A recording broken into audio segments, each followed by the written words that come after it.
Dan untuk membahas pertempuran melawan ISIS sudah hadir bersama kami di Studio 2 CNN Indonesia Ali Munhanif, pengajar kajian Timur Tengah dari Universitas Islam Negeri Syarif Hidayatullah. Selamat siang Pak Ali. Selamat siang. Kita siang hari ini membahas mengenai bagaimana Mosul yang diklaim sudah merdeka begitu ya Pak ya dari ISIS setelah kekalahan ISIS di sana.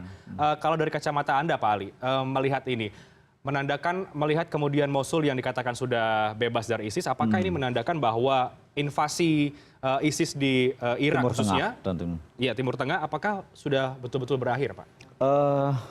Sepenuhnya berakhir saya kira tidak, tapi bahwa gagasan negara Islam terus-menerus mencari peluang untuk eksis dalam sebuah teritori yang sah dalam peta dunia, di dunia Islam saya kira masih akan berlangsung. Tapi apa yang menarik dari jatuhnya ISIS setelah hampir 3-4 tahun ini menguasai teritori Irak adalah bahwa gejolak Timur Tengah, demokratisasi, perubahan rejim dan sebagainya yang semula Arab Spring yang semula akan diramalkan muncul negara-negara baru tidak terjadi.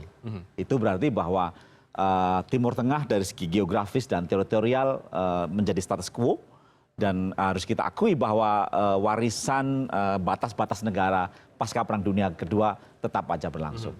Nah di situ lalu kemudian yang kita pikirkan adalah kemungkinan apa setelah jatuhnya ISIS ini, dan dalam waktu dekat antara Mosul dan Raqqa juga akan dikuasai oleh pasukan-pasukan koalisi, yakni bahwa kemungkinan organisasi ini kembali lagi pada organisasi induknya, yakni Al-Qaeda, atau munculnya splinter group, kelompok-kelompok sempalan dari ISIS yang mungkin akan menguasai beberapa wilayah. Jadi memang sebenarnya ada possibility ketika misalnya melihat ISIS sudah semakin jatuh begitu, ia akan berkoalisi dalam tanda kutip dengan Al-Qaeda kembali? Ya, ini sangat kemungkinan yang paling besar. Karena mengapa? Islamic State of Iraq and Syria adalah perkembangan atau metamorfosis dari Al-Qaeda sebagai organisasi clandestine. Hanya caranya yang berbeda ya Pak? Caranya berbeda. Cara eksistensinya yang berbeda. Jadi kalau Al-Qaeda lebih mengutamakan taktik-taktik yang surprise gitu, kajian yang sangat mendalam mengenai target-target sasaran. Yang paling spektakuler tentu saja adalah bom 9/11 di New York pada 2001 waktu itu. Dan semacam itulah sebenarnya yang kalau ISIS serangannya lebih kalau terlihat. ISIS lebih kelompok militan bercampur teroris, bercampur kelompok yang memang ingin percaya bahwa hari akhir terjadi di sana dan seterusnya, yang akhirnya lalu kemudian kelompok ini pecah.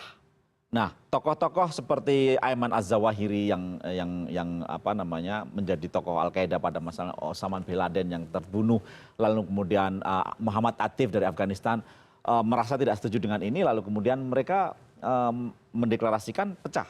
Tapi tokoh yang mensiasati ISIS, yakni Abu Musab Az-Zarqawi, justru mendeklarasikan Al-Qaeda of Iraq, lalu kemudian muncullah kelompok-kelompok militer yang tumbang pada waktu Saddam Hussein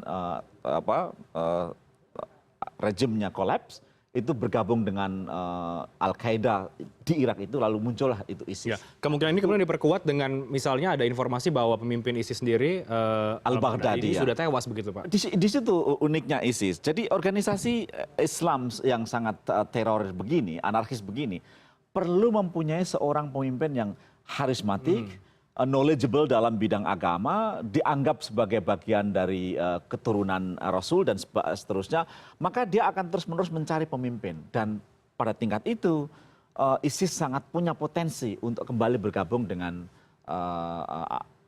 Al-Qaeda, khususnya di bawah kepemimpinan Az-Zawahiri tadi. Baik. Pak Ali, ini kita kembali ke Irak misalnya. Melihat kemudian Mosul sudah bebas dari ISIS begitu. Ada wilayah-wilayah mana lagi Pak Ali dari kacamata Anda ini yang masih dikuasai oleh ISIS meskipun mungkin tidak sebesar di Mosul ya? Ya. Kalau kita lihat atau kita amati secara singkat pola penguasaan teritorial dari ISIS, itu khas adalah bahwa pertama-tama adalah sebuah negara yang lemah, yang wilayahnya tidak, kehadiran negara begitu penetrasi negara ke masyarakatnya. Masyarakat tidak lemah. Sangat potensial menjadi basis kekuatan masuknya kelompok-kelompok radikal semacam ISIS. Katakanlah Mosul jauh kelihatan sekali bahwa jatuhnya Mosul karena kehadiran pasukan Irak lemah di situ, lalu kemudian sedang terjadi gejolak secara nasional dan akhirnya masyarakat betul-betul bergabung dengan ISIS.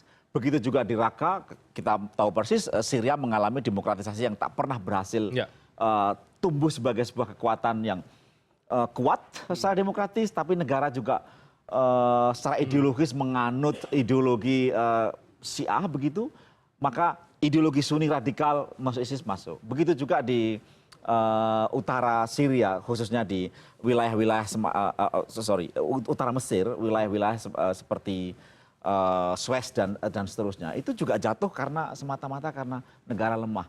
Yang paling akhir adalah Marawi. Kita tahu persis ini ada problem separatisme yang kuat dengan negara pusat.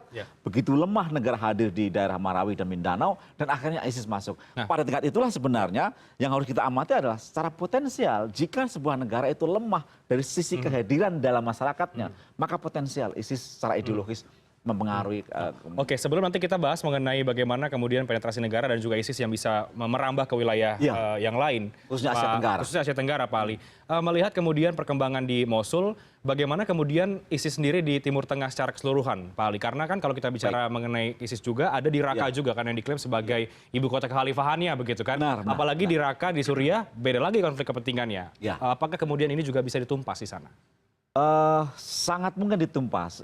Jadi di Raqqa itu menjadi unik karena kelompok ISIS bergabung dengan kelompok-kelompok oposisi yang melawan Bashar al-Assad untuk kemudian menjadikan Raqqa sebagai basis strategi perlawanan terhadap Assad. Nah, disitulah sebenarnya yang harus kita cermati adalah bahwa sejauh kelompok-kelompok ini secara eksklusif sudah menjadi jerat, maka dengan sangat mudah ditaklukkan. Tetapi ketika dia bergabung dengan kelompok lain, dengan Kurdi, lalu kemudian dengan Jabhatun Nusra, dengan kelompok Democratic Army Syria dan seterusnya, itu semakin sulit. Dan saya kira satu hal yang harus kita catat dari semua pengalaman ini adalah buat sebuah pemerintahan yang kuat secara ideologis, secara teritorial, kehadiran pemerintahannya terasa di masyarakat, itu akan semakin mudah menggeser kelompok-kelompok radikal model ISIS. Artinya ISIS lemah di Irak tapi tidak dengan di Suriah saat ini, masih belum? Saya kira belum. Saya kira Irak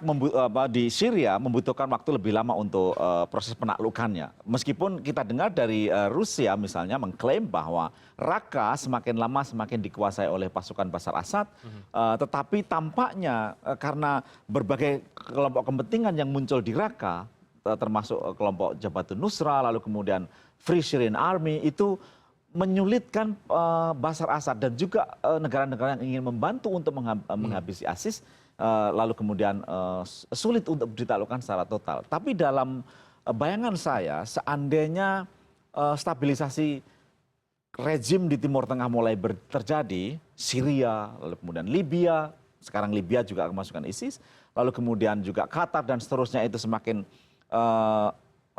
komitmen untuk tetap mempertahankan warisan negara pasca Perang Dunia Kedua ini, bukan tidak mungkin ISIS juga akan jatuh di Raqqa dalam waktu dekat. Oke, tapi itu tentu masih agak panjang begitu ya, mengingat kemudian kepentingan di Suriah juga beda dan lain sebagainya. Benar. Pak Ali, bagaimana kemudian pengaruh ISIS bisa merambah ke wilayah lain, misalnya ke Asia Tenggara? Tapi tahan dulu jawabannya Pak Ali, kita akan bahas usai jeda. Tetaplah bersama kami karena kami akan segera kembali dengan perbincangan terkait dengan jatuhnya ISIS di kota Mosul, Irak.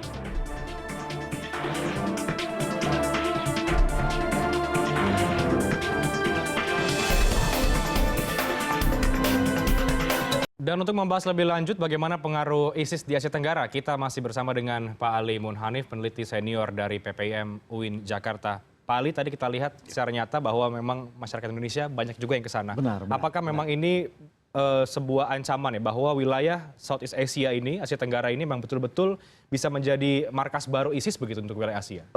Secara teritorial, sejumlah negara di Asia Tenggara punya potensi untuk kemungkinan ISIS bisa masuk dengan leluasa ya.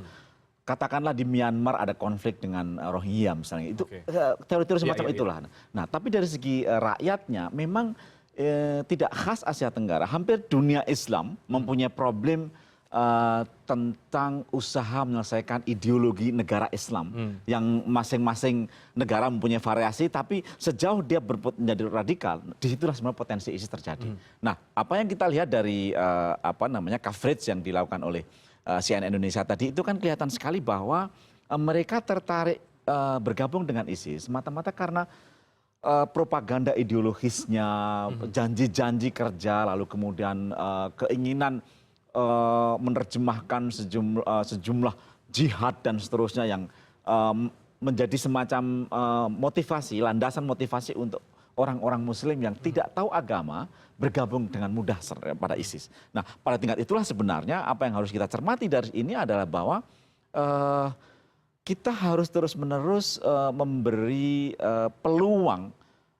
khotbah-khotbah, lalu kemudian ceramah keagamaan yang lebih moderat, yang mendukung ideologi nasional semacam NKRI ini untuk masuk ke ruang publik. Jangan sampai sekarang ini sedang berkompetisi kelompok-kelompok yang memang terus-menerus menjadikan Islam sebagai ideologi radikal untuk menjadikan negara, dengan kelompok-kelompok yang moderat masih mendorong ekspresi keagamaan secara lebih kultural, menghargai pluralisme, toleransi dan seterusnya masuk ke dalam ruang publik, dan disitulah sebenarnya rakyat kita di Indonesia bisa kita cegah untuk percaya pada ideologi-ideologi radikal semacam ISIS ini. Gitu. Ya, baik Pak Ali. Ini kan untuk wilayah Asia Tenggara begitu ya. Melihat kemudian di Timur Tengah sendiri, katakanlah di Mosul, di Irak, ataupun mungkin di Raqqa begitu ya, ISIS sudah mulai terhimpit. Ya. Apakah ini kemudian akan menimbulkan reaksi juga bagi para militan mereka yang ada di Asia Tenggara? Pertama-tama yang harus kita cermati adalah sejumlah orang atau keluarga yang memang sudah bergabung dan lalu kembali ke Indonesia. Apa yang kita sebut sebagai ISIS deportees, orang-orang dari ISIS yang kembali ke Indonesia karena mereka dulu mungkin bergabung ke sana sudah menjual hartanya, rumahnya dan seterusnya dengan harapan bisa bergabung dalam sebuah negara yang mereka sebut sebagai Darussalam dan seterusnya. Itu yang kita cermati. Yang kedua adalah kelompok-kelompok yang selama ini sudah masuk ke dalam sel radikal, lalu kemudian dengan jatuhnya ISIS di Irak dan Syria, maka ada peluang mereka menjadi semacam splinter group untuk mendeklarasikan diri sebagai aksi-aksi terorisme. Dan itulah yang saya kira kepolisian, BIN dan seterusnya itu melakukan semacam tindakan pencegahan untuk bisa mengamati sepak terjang kelompok sel ini untuk tidak membuat kekerasan dan seterusnya. Nah, pada tingkat itu dua hal yang harus kita cermati adalah ISIS deportees, lalu kemudian kelompok yang sudah bergabung dengan ISIS lebih dulu, dan dalam berbagai pengamatan daerah-daerah yang dulu potensial untuk menjadi basis perlawanan kelompok negara Islam, Poso, Ambon, lalu kemudian Lamongan dan seterusnya menjadi target atau sasaran